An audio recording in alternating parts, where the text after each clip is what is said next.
जय गुरुदेव, जय गायत्री माता। प्रज्ञा पुराण भाग 2। इसमें गुरुदेव जी ने आगे लिखा है कि आदर्शवादिता को समर्पित यदुनाथ सरकार कलकत्ता के माने हुए विद्वान थे। इंग्लैंड में उन्होंने शिक्षा पाई थी। उच्च पद पर आसीन होने की अपेक्षा उसने अध्ययन पसंद किया, क्योंकि उसमें पढ़ने लिखने के लिए अवकाश मिल जाता था, अच्छा वेतन मिलता था, कम में गुजारा करते थे। जो बचता था उसे निर्धन विद्यार्थियों की पढ़ाई में लगा देते थे। कई तो उसमें हाई कोर्ट के एडवोकेट तक बने। कलकत्ता में प्लेग फैला तो वे सिस्टर निवेदिता के साथ सेवा और सफाई के कार्यों में लग गए। भारतीय इतिहास को सुव्यवस्थित और प्रमाणिक बनाने में उनका अथक प्रयास था। किंवदंतियों एवं निहित स्वार्थों के संकेतों पर लिखा गया इतिहास यथार्थवादी बनने के लिए उसने जीवन भर परिश्रम किया। सच्चे अर्थों में लौह पुरुष। वारदोली सत्याग्रह के विजय से खोजी हुई सरकार ने वोरसत इलाके में चोर डाकुओं को उकसाया, उन्हें हथियार दिए और सारे इलाके में आतंक पैदा करा दिया। 2.5 लाख टैक्स लगाकर सुरक्षा पुलिस भेजी, पर वह सिर्फ तमाशा देखती रही। सरदार वल्लभ भाई पटेल ने उस इलाके में गांव-गांव घूमकर स्वयं सेवक मंडलियां खड़ी की, गांव-गांव पहरे लगवाए, लाठी चलाने की शिक्षा दी। इतनी सतर्कता देखकर डाकुओं का आतंक समाप्त हो गया। सरदार पटेल आंदोलन चलाना ही नहीं, व्यवस्था बनाना भी चाहते थे। उनकी हिम्मत थी कि बागी रियासतों को राष्ट्रीय झंडे के अंतर्गत बांधने के लिए विवश कर दिया।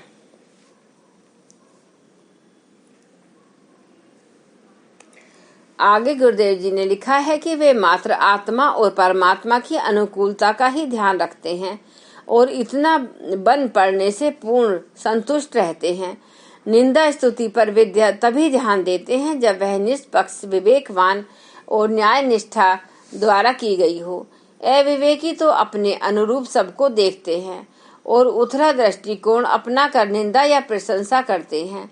उस पर विज्ञजन ने न तो ध्यान देते हैं और न प्रभावित होते हैं। अर्थ निंदा विवेकवान की ग्राह्य है, क्योंकि उससे उचित अनुचित का पता चलता है। अनर्गल प्रलाप करने वालों की संसार में कोई कमी नहीं है। उन पर न तो ध्यान देने की आवश्यकता है, न ही स्वयं के चिंतन को असंतुलित होने देने की। महामानवों की सबसे बड़ी विशेषता है कि औचित्य का वर्ण एवं निंदा प्रशंसा से विचलित हुए बिना सही मार्ग पर चलते जाना इस कसौटी पर सुरक्षित धारा के समाज है। खरे उतरना हर किसी के लिए सहज नहीं। तुकाराम के अभंग। यह निष्ठा ही महानता की परिचायक होती है। संत तुकाराम शूद्र जाति में जन्मे थे। उनकी भक्ति भावना से पंडित लोग चिढ़ते। उस क्षेत्र के प्रख्यात पंडित रामेश्वर भट्ट ने उन्हें बुलाया और धमकाकर धर्म प्रचार करने और गीत लिखने से मना कर दिया। तुकाराम नम्रता की मूर्ति थे। उन्होंने पंडित जी से पूछा, जो गीत अब तक लिखे जा चुके उनका क्या करूं? पंडित जी ने कहा, नदी में फेंक दो।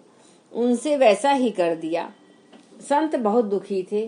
किसी वंश में जन्मने से मेरा क्या दोष है? भगवान, मुझे भक्ति से क्यों वंचित किया जा रहा है? आपकी गुणगाथा गाने से मेरे ऊपर प्रतिबंध क्यों लग गया? यही बात वे निरंतर सोचते रहे। खाना पीना तक छूट गया। रात्रि में सपने में भगवान ने दर्शन दिए और कहा, तेरे भक्ति गीत मैंने डूबने नहीं दिए, निकाल कर नदी किनारे रख दिए हैं। उन्हें वापस लाकर पहले की तरह धर्म प्रचार के पवित्र कृत्य में लग। तुकाराम ने वैसा ही करना आरंभ कर दिया।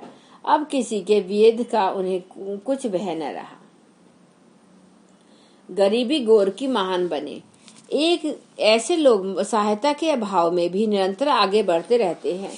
उनका अंतःकरण ही प्रकाश देता है। शरीर से रुग्ण और अति दुर्बल गोरकी पर दुर्भाग्य का वार एक के बाद एक दूसरा होता चला गया। नाना नानी के यहाँ पालन पोषण हुआ। माता उसे इस स्थिति में छोड़कर दूसरा विवाह करके अन्यत्र चली गई। 9 साल का दुर्व्यवहार बढ़ता चला गया। 12 वर्ष की आयु में स्वावलंबी होने की बात सोची। एक स्टीमर पर बर्तन मांजने का ऐसा काम मिल गया जिससे किसी प्रकार पेट भर जाता। 2 वर्ष बाद उन्होंने रसोई बनाने का काम मिल गया। साथियों में से कुछ कृपालुओं की सहायता से उन्हें वर्णमाला सीखने और पढ़ने लिखने का अवसर मिला। उन दिनों रूसी क्रांति की हवा चल रही थी। गोर्की ने निजी रूप से पढ़ाई जारी रखी और क्रांति में भाग लिया। टॉल्स्टॉय उनसे बहुत प्रभावित थे। लेखन कार्य आरंभ कर दिया तो उसमें भी वे ऊंची श्रेणी पर पहुंचे। आज लेखकों की दुनिया में गोर्की का नाम मूर्धन्य श्रेणी में गिना जाता है। भाग्य ने जिसे पग पग पर ठुकराया, परिस्थितियां जिसके सर्वथा प्रतिकूल रहीं, ऐसी व्यक्ति विश्व विख्यात बन गया। उसके पुरुषार्थ को ही सराहा जा सकता है। देशभक्त वरुद्दीन तैयब जी।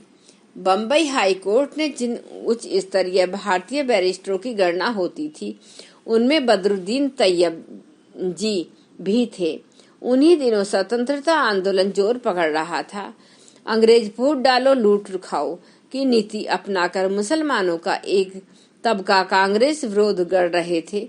तत्कालीन गवर्नर उनसे इस फूट में शामिल होने के लिए कहने लगे, पर उनसे स्पष्ट मना कर दिया।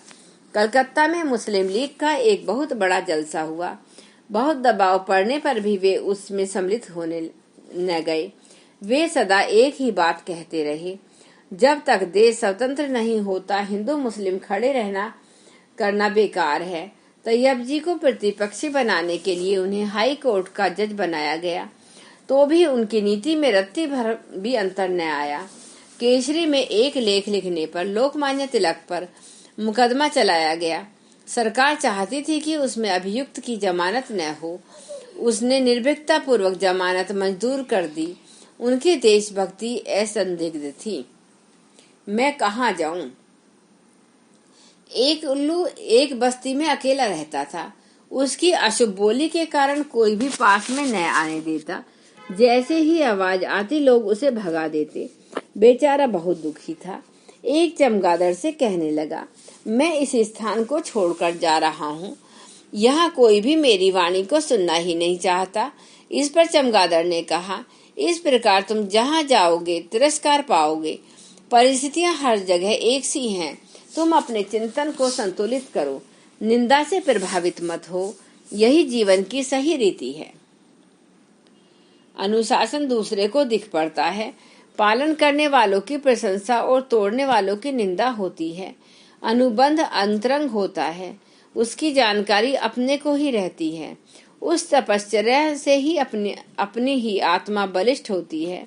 अपना ही व्यक्तित्व उभरता है और अपने को ही संतोष उल्लास की प्राप्ति होती है। अनुबंध व्रत धारणा को कहते हैं। मात्र श्रेष्ठ विचारों को अपनाना, बुरे विचारों के मन क्षेत्र में प्रवेश करते समय उन्हें खदेड़ भगाना अनुबंध है, जो मनुष्य को सुसंस्कृत बनाता है।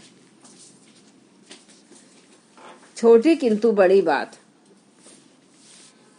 छोटी लगती है, पर यह छोटे छोटे प्रसंग ही मिलकर संकल्प सुदृढ़ करते हैं और दृढ़ चरित्र का निर्माण करते हैं। बापू का उस दिन वौन व्रत था। वे प्रातःकाल आश्रम के बच्चों को साथ लेकर टहलने गए। रास्ते में एक 3 इंच लंबा सुई का टुकड़ा पड़ा दिखाई दिया। गांधी जी ने एक छोटी लड़की से उसे उठा लेने का इशारा किया। लड़की ने उठा तो लिया, पर उलट पुलट कर देखने पर उसे निरर्थक पाया और आगे चलकर फेंक दिया। शाम को मौन टूटा तो गांधी जी ने लड़की से वह टुकड़ा मांगा, पर वह तो उसे निरर्थक समझकर फेंक चुकी थी। गांधी जी नाराज हुए और ढूंढ लाने के लिए उसे भेजा। टुकड़ा मिल गया और उसे साफ करके गांधी जी ने सूत काटा और कहा, वस्तुओं का पूरा सदुपयोग करने की आदत सभी को डालनी चाहिए, बर्बादी तनिक भी न करें। आवेश में आना, संतुलन बनाए रखना, भले बुरे कथन पर शांतिपूर्वक विचार करना और पक्ष विपक्ष का पर्यवेक्षण करते हुए किसी निष्पक्ष न्याय निष्कर्ष पर पहुंचना शील है, जो समझ सुखों का खजाना है। धन्यवाद। एक बार गायत्री मंत्र हमारे साथ साथ। ओम भूर्भुवः सुवः तत्सवितुर्वरेण्यं भर्गो देवस्य धीमहि धियो यो न प्रचोदयात्। जय गुरुदेव, जय गुरुदेव।